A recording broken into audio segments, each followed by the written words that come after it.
പരിശുദ്ധ ദൈവമാതാവിന്റെ വണക്കമാസം 8-ാം ദിവസം.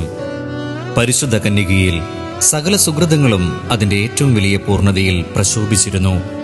അവരുടെ വിശ്വാസം അജയവും പ്രത്യാശ അചഞ്ചലവും സ്നേഹം തീവ്രഭാവത്തിലുമായിരുന്നു. വിശ്വാസത്തിലൂടെ നാം ദൈവത്തെ അഭിമുഖീകരിച്ച് അവിടത്തേക്ക് സ്വയം അർപ്പിക്കുന്നു. മേരി തന്റെ അർപ്പണം അതിന്റെ പൂർണ്ണതയിൽ നിർവഹിച്ചു. കുരിശിൻ ചുവട്ടിൽ നിന്ന അവസരത്തിൽ അവൾ പ്രദർശിപ്പിച്ച ധീരതയും അതിലൂടെ പ്രകടമാക്കിയ പ്രത്യാശയും മാനവകുലത്തിൽ എന്നും അത്ഭുതജനകമാണ്.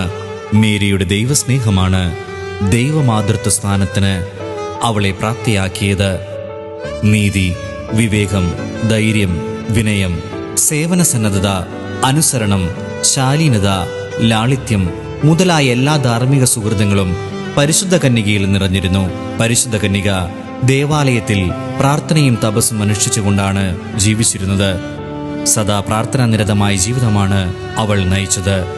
ഒരു നിമിഷം നാം ദൈവസന്നിധിയിൽ എത്രമാത്രം തൽപരരാണെന്ന് ചിന്തിക്കാം. ദൈവകൽപ്പനകൾ അനുസരിക്കുന്നതിലും ജീവിതാന്തസ്സിന്റെ ചുമതലകൾ അനുഷ്ഠിക്കുന്നതിലും നമ്മെ ഭരമേൽപ്പിച്ചിട്ടുള്ള ജോലികൾ വിശ്വസ്തതാപൂർവം നിർവഹിക്കുന്നതിലും നാം എത്രമാത്രം തൽപരരാണെന്ന് ആത്മശോധന ചെയ്യുക. ജപം. ദൈവജനനിയായ പരിശുദ്ധ കന്യകാമറിയമേ, അവിടുന്ന് സകല ഗുണസമ്പൂർണയായിരുന്നല്ലോ. ഞങ്ങളുടെ വിശ്വാസം ക്ഷയിക്കുകയും പ്രത്യാശ ബലഹീനമാവുകയും സ്നേഹം മന്ദീഭവിക്കുകയും ചെയ്യുമ്പോൾ അവിടുത്തെ അത്ഭുതകരമായ മാതൃക ഞങ്ങൾക്ക് ശക്തി നൽകട്ടെ.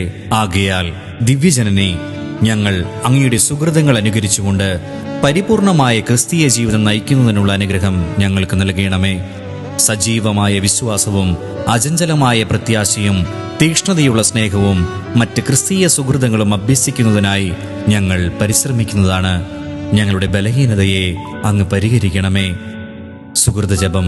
ദാവീദിന്റെ കോട്ടയായ മറിയമേ, നാരകീയ ശക്തിയോടുള്ള പോരാട്ടത്തിൽ ഞങ്ങൾക്ക് നീ അഭയമാകണമേ. ദാവീദിന്റെ കോട്ടയായ മറിയമേ, നാരകീയ ശക്തിയോടുള്ള പോരാട്ടത്തിൽ ഞങ്ങൾക്ക് നീ അഭയമാകണമേ. ദാവീദിന്റെ കോട്ടയായ മറിയമേ, നാരകീയ ശക്തിയോടുള്ള പോരാട്ടത്തിൽ ഞങ്ങൾക്ക് നീ അഭയമാകണമേ.